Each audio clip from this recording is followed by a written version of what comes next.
actualidad, espectáculos, negocios, deportes, todo en TV Radio Miami, la nueva televisión. Agustín Rangugni, un periodista sin libreto.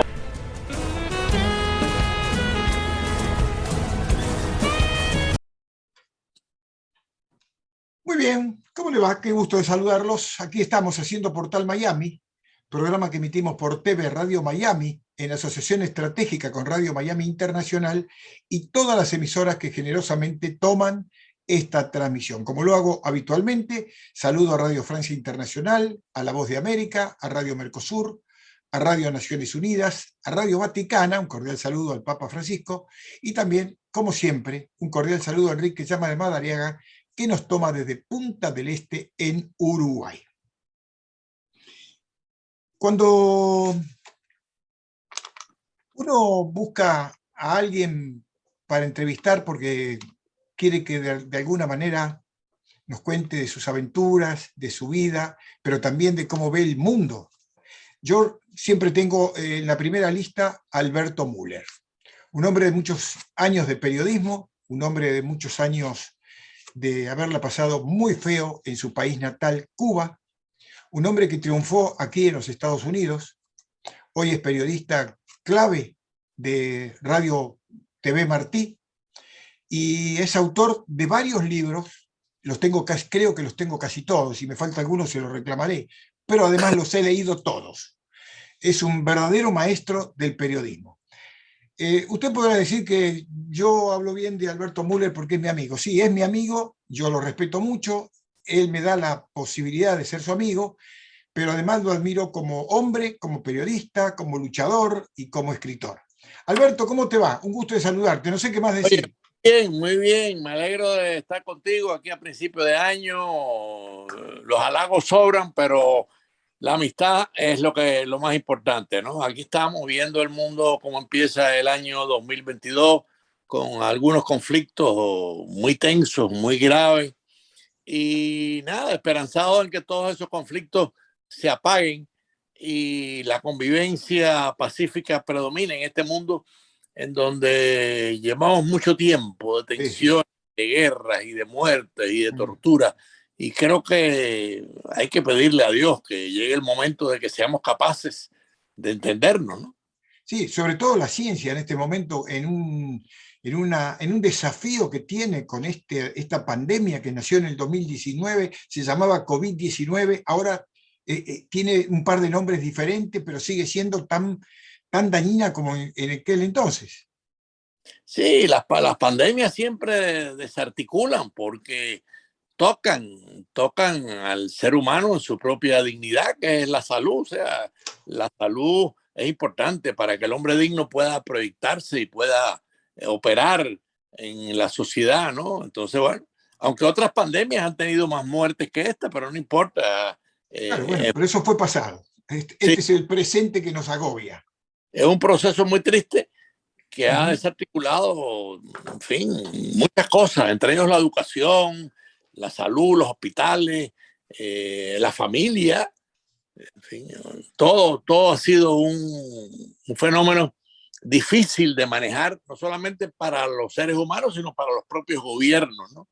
Que en algunas ocasiones no han sabido cómo operar una pandemia, una enfermedad que se ha vuelto peligrosísima para todos los seres humanos del planeta.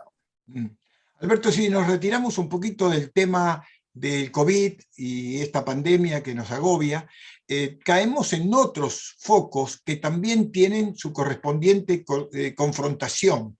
Por ejemplo, ¿qué pasa con Estados Unidos, Rusia por el tema Ucrania? ¿O qué pasa con otros temas, como por ejemplo esta coyuntura que se acaba de cumplir un año, el enfrentamiento entre republicanos y demócratas, donde hay un presidente que reclama justicia y hay otro presidente que solo acusa? Contame, ¿cómo viste o cómo viviste este 6 de enero, reminiscencia de aquel 6 de enero del año pasado? Mira, el 6 de enero es una fecha triste en la historia americana, ¿no? Una fecha que marca un momento de mucha incomprensión. La lectura que yo hago de ese proceso, para mí es una lectura periodística muy simple, ¿no? O sea, ¿quién ganó las elecciones? Bueno, hubo dudas de quién ganó las elecciones y se acudieron inclusive se acudió a la Corte Suprema, se acudieron a los secretarios electorales, se acudieron a los gobernadores, y en cada una de esas instancias donde se acudía para reclamar que se descubriera el desajuste, la corrupción, no se encontró nada. O sea, definitivamente el presidente Biden ganó las elecciones, independientemente de que haya quien no lo quiera aceptar, porque todas las instancias en donde se acudió para revisar el proceso electoral, todas las instancias dijeron que no había irregularidades en el proceso electoral, bueno, más allá de cosas insignificantes, ¿no? Entonces, bueno, vino la certificación, la ratificación del presidente Biden, y ahí ocurrieron los famosos acontecimientos al Capitolio del 6 de enero, que son desagradables, son desafortunados y son preocupantes porque en cierto sentido golpean la unidad de la sociedad norteamericana, y las sociedades cuando se dividen se debilitan. O sea, la sociedad americana hoy está debilitada por los sucesos del Capitolio, por el enfrentamiento entre los dos partidos, y eso es preocupante para la democracia, para la Constitución americana, para el pueblo americano, y yo lo veo así. Pienso que con el tiempo eso pueda entrar yo diría, un terreno de entendimiento para decir, bueno, ¿quién ganó realmente las elecciones? Bueno, aparentemente la ganó el presidente Biden. Si eso es así, lo demás sobra. Bueno, pero creo que más que aparentemente fue concreto el triunfo, porque se ha comprobado por todos los medios y el triunfo ha quedado debidamente acreditado, ¿no? Sería el momento para decir, bueno, vamos a sentarnos, vamos a partir de eso, pero no se acaba de producir ese entendimiento de reconocimiento de un hecho aparentemente, como dices tú, evidente. O sea, el hecho parece evidente y sin embargo, pues sigue la resistencia en aceptarlo. Entonces ahí está el problema. O sea, el problema básicamente es eso. Pero más allá de eso, sin duda, tenemos la confrontación tanto del lado republicano como del lado demócrata por esta cuestión que se está planteando en estos días, donde evidentemente ya hay una cuestión que excede quién fue el ganador. Es el caso del 6 de enero del año pasado, donde hubo una confrontación bélica prácticamente entre unos y otros que todavía queda sin aclarar, o por lo menos hasta ahora no hay quien diga, bueno, perdón porque me equivoqué, o algo por el estilo que lleve a una solución. Pero vemos que hay muchos presos, gente que fue a romper el Capitolio, a destrozarlo, a romper la democracia. Están presos, pero no se acaba de resolver el problema. Bueno, el problema no se resuelve porque la fuente del problema, el origen del problema, sigue resistiendo a la realidad. Mientras tú resistas a la realidad, y me refiero al presidente Trump en ese momento, o sea, el presidente Trump se niega a reconocer que perdió esas elecciones. Entonces, al negarse a reconocer, bueno, pues sus seguidores andan en ese camino, yo diría, equivocado. Fíjate que es el mismo problema en dos etapas. Yo me quedé en la primera etapa porque si la primera etapa se resuelve, me refiero al reconocimiento de que perdió. O sea, yo perdí las elecciones. En el momento que reconozco, perdí las elecciones. El segundo elemento, que es muy grave también, pero tendría una solución. Bueno, nos equivocamos y porque creíamos que habíamos ganado y que había habido un proceso de alteración en el conteo, pues hicimos lo que hicimos. Y bueno, como nos equivocamos, bueno, pedimos excusas. Los que más enredados están en todo esto es el propio presidente Trump, que inclusive muestra posibilidades de postularse para la presidencia sin ninguna. Yo no le veo ninguna posibilidad. Como periodista, yo recuerdo que me preguntaban a raíz de las elecciones, y a mí todos los números me daban que ganaba el candidato Biden. Y Ujú. por supuesto lo decía, y al final fue así. Sí. Claro, a veces nos equivocamos porque los periodistas tratamos de leer las realidades y a veces nos equivocamos. Entonces, en este momento yo no veo ninguna posibilidad, entre otras cosas, me refiero a ninguna posibilidad para el presidente Trump, porque estamos, aunque él controla el Partido Republicano, hay un 20 o un 30% del Partido Republicano que no lo apoya.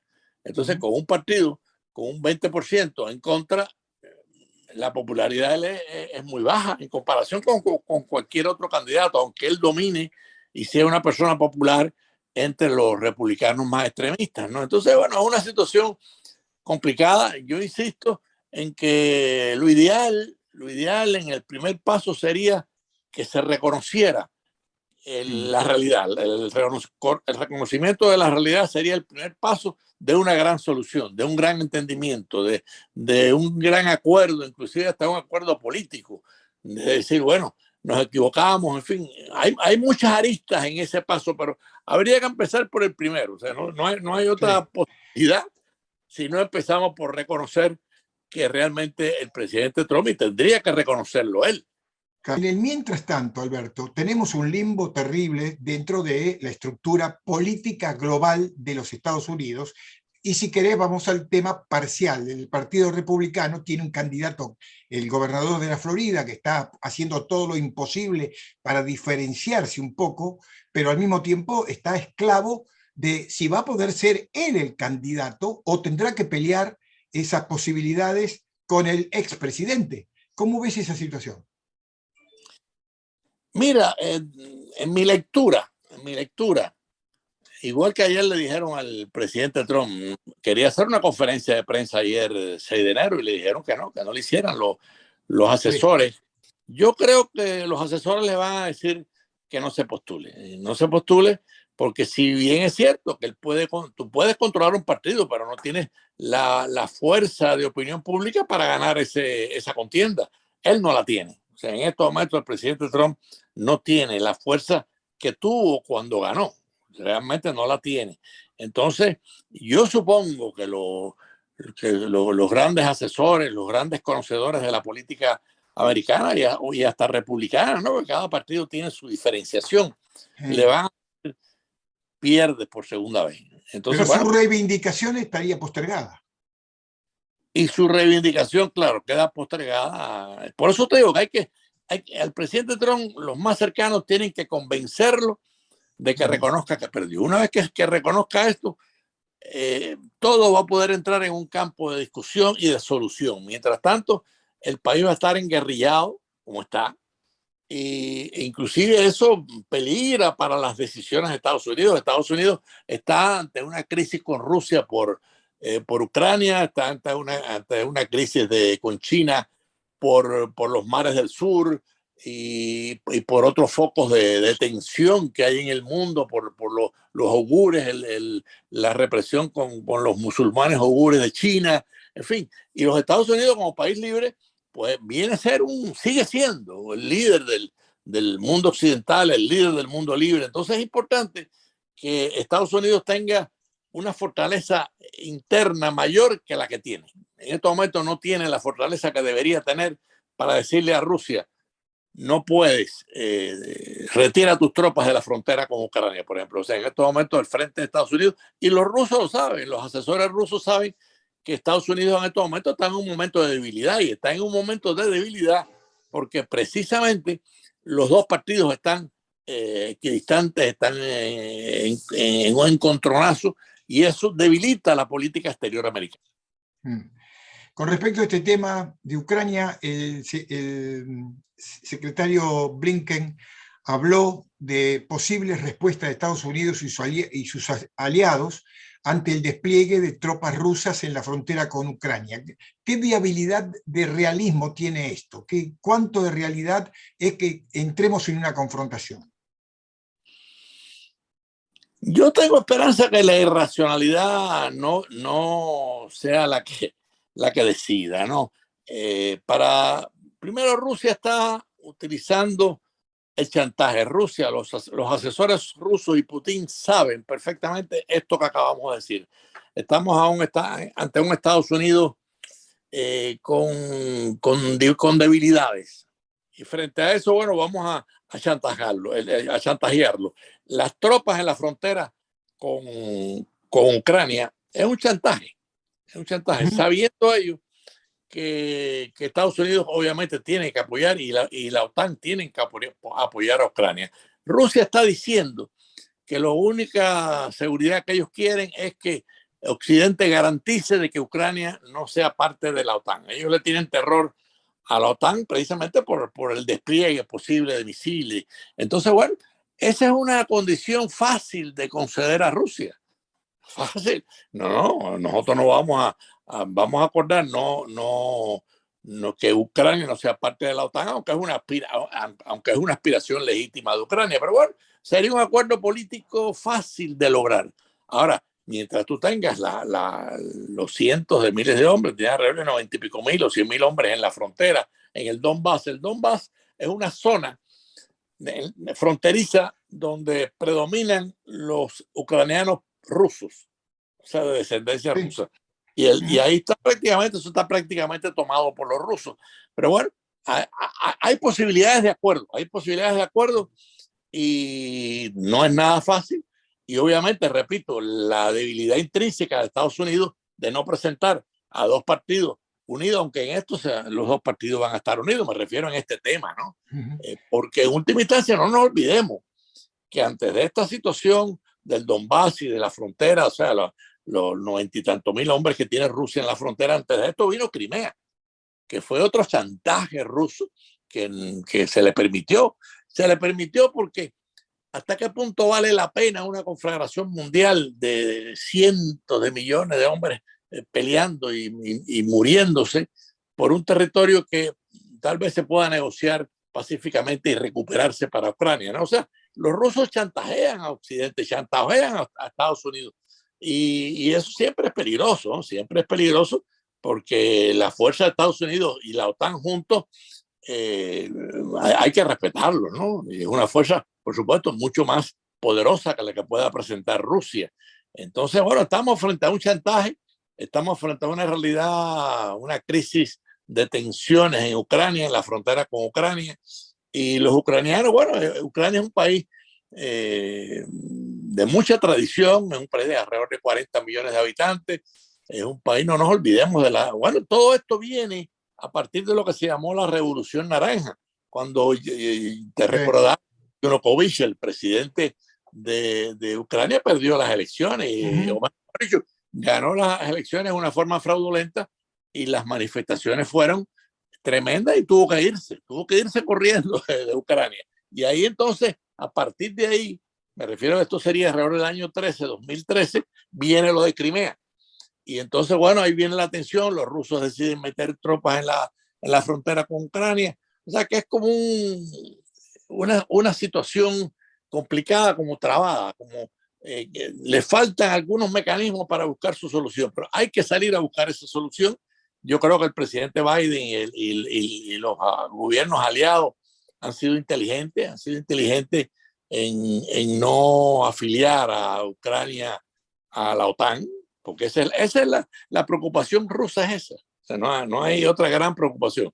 Vamos a garantizarle a Rusia que Ucrania no va a ser de la OTAN, vamos a mantener nuestras relaciones de solidaridad con Ucrania, vamos a negociar Crimea, porque en fin, son puntos neurálgicos que alteran el orden normal y pacífico de la convivencia entre los países, ¿no? Entonces, Estados Unidos tiene que andar. Yo creo que la diplomacia americana hoy por hoy está en manos sensatas, en manos conocedoras de la realidad.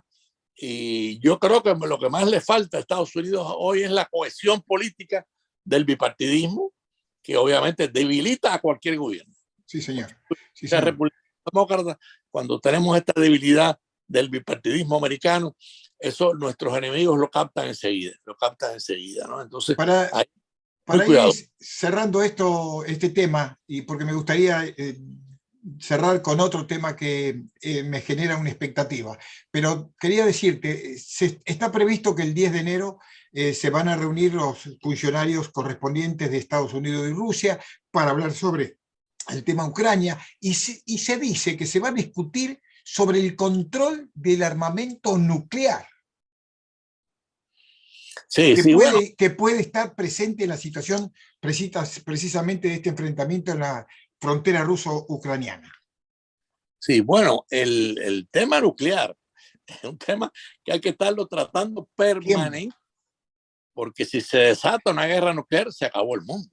Así o sea, estamos hablando con el poderío que tiene, el poderío atómico de Estados Unidos y de Rusia, y lo que tienen los chinos. Y cuando vine a ver si eso estalla, bueno, pasamos al otro mundo, ¿no? Entonces, hay una responsabilidad intrínseca y gravísima en el tema nuclear. O sea, que cada vez que vayamos a sentarnos, es un tema que debería ser el primer punto a negociar. O sea, cómo controlar el crecimiento nuclear, cómo poder encaminar el mundo por una vía pacífica y de entendimiento en lugar de por una vía de enriquecimiento nuclear con el uranio y todo ese proceso que conocemos, que tenemos el famoso conflicto con Irán por el enriquecimiento de uranio. Entonces, bueno, hay que buscar fórmulas. Yo creo que el mundo, independientemente de las divisiones que hay en los campos estratégicos entre los países, yo creo que la civilización tiene que tener la suficientemente prudencia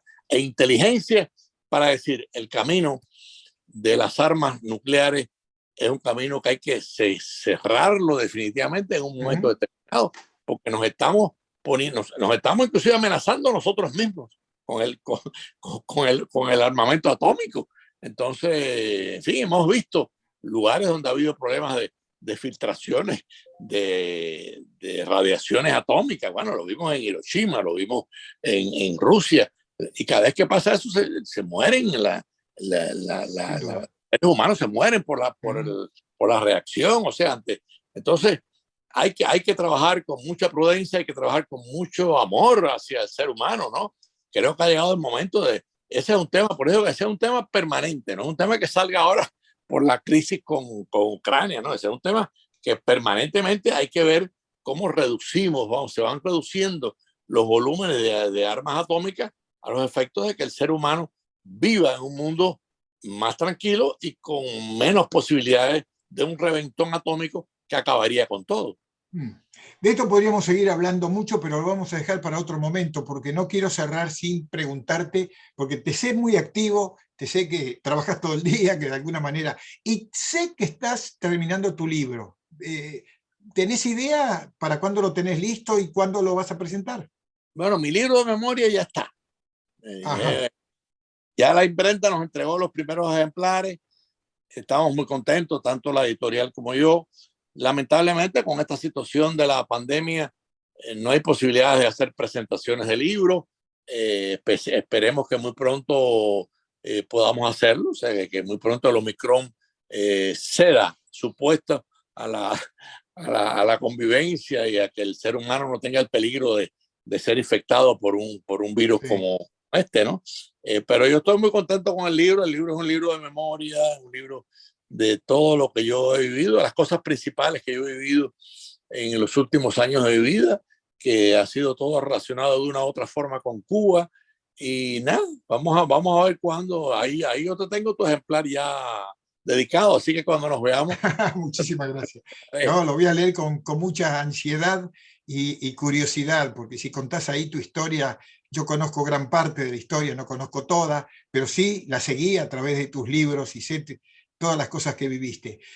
Alberto, realmente un honor, sabés que para mí es una distinción que yo valoro muchísimo, poder conversar contigo y tenerte aquí en nuestro programa. Muchísimas gracias por todo, te deseo un 2022 espectacular. Bueno, pues los deseos son los mismos y como siempre, un abrazote fuerte al amigo periodista y al ser humano que además tiene unas cualidades ejemplares. Gracias por tu amistad y feliz año también. Gracias, gracias. Sos muy gentil. Un gran abrazo a toda la familia. Alberto Müller, ustedes saben, a veces cuesta explicarlo, ¿no? Porque es volcar las emociones cuando uno tiene que reconocer a alguien. Y yo, desde que conozco a Alberto Müller, no tengo más que reconocer su bondad, su generosidad, su profesionalidad, su valentía cuando tuvo que enfrentar situaciones muy difíciles en Cuba y las enfrentó con dignidad, con fortaleza y salió adelante. Fíjese, hoy está presentando su nuevo libro en próximos días, esperemos que sea pronto. Un gran saludo para Alberto Müller y un feliz 2022. Hacemos la pausa y venimos enseguida.